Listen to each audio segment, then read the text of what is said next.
One day I was in my house, and I was in the bedroom, and the Spirit said unto me, go downstairs. So I went down, and I stood down there, and he said, ask them to bring you a chair. So they brought me a chair, and he said, sit down. So I sat down right at the front of the garage, and I said, why am I sitting here this evening? It was about 5:30 in the evening. And I said, and the Holy Spirit didn't say anything. He didn't say anything. Whilst I was sitting there, there were two young men who lived in my house. At that time, I've always had these young men staying with me. And they drove in with one of the cars. It was a 4-wheel. And they parked right at the front of the gate. And they weren't expecting me to be sitting there because I don't sit there. So they came out, they greeted me, and they went out. And I was still sitting there.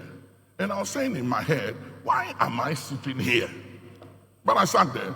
Then the Holy Spirit said, go and open the boot, open the trunk. And I said, open the trunk for what? So I went and I opened the trunk. When I opened the trunk, I saw this beautiful young girl in the trunk. So I asked her to come out.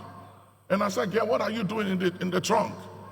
And she said, I came with them, but when we came and we saw you, they asked me to hide in the trunk. And I said, but girl, you could have been here and died. So I said, come out. What is your name? She told me her name. And I called the two guys and I said, who is this girl? And they said, oh, she's our friend. And I said, what is she doing in the boot? This is somebody's daughter. You want to kill her? And those two guys, they changed from that day. But you see, even though they changed, they were seeing and looking at me as somebody who knows everything. But I don't know everything. Since that day, the Holy Spirit has never told me to go down, take a chair, and sit at the front of my garage. He hasn't told me to do that anymore. Never. And they've done things that I had no idea of. So these things where we make people very powerful, very important, and we feel like because they prophesied or they had a word of wisdom or knowledge or said something and it happened and it came to pass, so they are these superhuman beings. Nobody is a superhuman being.